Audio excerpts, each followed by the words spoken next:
నమస్కారం. హిందుస్థాన్ మీడియా వార్తలకి స్వాగతం. ముందుగా ముఖ్యాంశాలు. చేర్యాల మున్సిపాలిటీ చైర్మన్, వైస్ చైర్మన్లపై అవిశ్వాస యుద్ధం ప్రకటించిన 9 మంది కౌన్సిలర్లు. గత 4 సంవత్సరాలుగా చైర్మన్, వైస్ చైర్మన్ల వైఖరి వల్ల తాము ఎలాంటి అభివృద్ధి పనులు చేయలేకపోతున్నామని సిద్దిపేట జిల్లా అదనపు కలెక్టర్ గరిమా అగర్వాల్కి 9 మంది కౌన్సిలర్లు తీర్మానం అందజేశారు. సిద్దిపేట జిల్లా Cheriyal municipality chairperson Ankugari Swaruparani Sridhar Reddy, vice chairman Nimma Rajiv రెడ్డిల ఒంటెద్దుపోకడను భరించలేక చేర్యాల పట్టణానికి చెందిన 9 మంది కౌన్సిలర్లు అవిశ్వాస తీర్మానం చేసినట్లు మీడియాతో తెలిపారు. తాము ప్రజాప్రతినిధులుగా ఎన్నికై సంవత్సరాలు గడుస్తున్నా తమ వార్డుల్లో ఎలాంటి పనులు చేయలేకపోతున్నామని వారు తమ ఆవేదన వ్యక్తం చేశారు. ఈ కార్యక్రమంలో చేర్యాల పట్టణ మున్సిపాలిటీ 9 మంది కౌన్సిలర్లతో పాటు పలువురు పాల్గొన్నారు. చేర్యాలలో పురపాలక సంఘం తరఫున ప్రజాప్రతినిధులుగా మేము ఎన్నుకోవడం జరిగింది. ప్రజల చేత ఎన్నుకోబడినటువంటి మేము ప్రజలకు ఎలాంటి సేవ చేయలేని బాధలో మేము ఉండి ఈరోజు చైర్మన్, వైస్ చైర్మన్పై అవిశ్వాస తీర్మానం అనేది స్థానిక జిల్లా అడిషనల్ కలెక్టర్ గారికి ఇవ్వడం జరిగింది.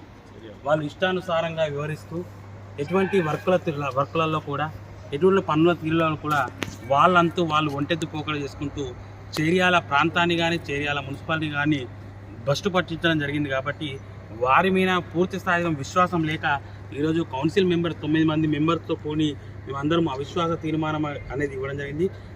కలెక్టర్, అడిషనల్ కలెక్టర్ గారు కూడా మాకు 15 రోజులు గడువు కాలం ఇవ్వడం జరిగింది. 15 రోజులలో ప్రత్యేక మీటింగ్ పెట్టి వారిపై చర్యలు తీసుకుంటామని కూడా మాకు తెలియజేయడం జరిగింది.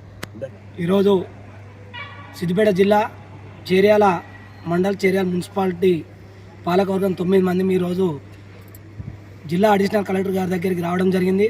దాని ముఖ్య ఉద్దేశము, మరి మేము గెలిచి 4 సంవత్సరాలపై అయిపోతుంది పీరియడ్. మేము గెలిచినప్పటి నుండి మరి కనీసం చేర్యాల వార్డులలో కానీ ప్రజలకు కానీ ఎలాంటి సేవ చేయలేక, ఎలాంటి అభివృద్ధి చేయలేక వెనుకబడిపోయే పరిస్థితిలో ఉన్నాం ఇప్పుడు. ఎందుకంటే కేవలం చైర్మన్, వైస్ చైర్మన్ వారికి అవిశ్వాసం పెట్టడానికి మేము 9 మంది మీ సంతకాలు ఏకగ్రీవంగా పెట్టి మాకు ఎవరి ఒత్తిడి లేకుండా ఈరోజు మేము జిల్లా అడిషనల్ కలెక్టర్ గారికి అవిశ్వాసం పెట్టాలని చెప్పి రావడం జరిగింది. దానికి ఎందుకంటే మాకు బాధ ఉన్నది. మేము 4 సంవత్సరాలు పూర్తి చేసుకోవస్తున్నాం పదవి. మేము కనీసం కరెంటు పోలు వేయలేక పరిస్థితిలో ఉన్నాం, కనీసం పింఛను పెట్టలేని పరిస్థితిలో.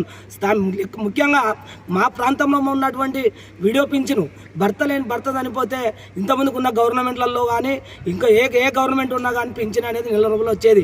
మరి ఇక్కడ ఈ చైర్మన్, వైస్ చైర్మన్ వాళ్ళు ఏం పట్టించుకోలేకనే మరి అప్పుడున్న స్థానిక ఎమ్మెల్యే ద్వారా ఎలాంటి పని చేయలేదని చెప్పి మేమందరం ఏకతాటిగా కాంగ్రెస్ పార్టీ, బీఆర్ఎస్ పార్టీ కౌన్సిలర్లము జనాలకు మేము చేసిన ప్రజలకు ఎలాంటి న్యాయం చేయలేకపోతున్నాం. కాబట్టి అవిశ్వాసం పెట్టడానికి మేము అందరం ఏకమై ఇలా జిల్లా అడిషనల్ కలెక్టర్ గారికి చెప్పడం జరిగింది.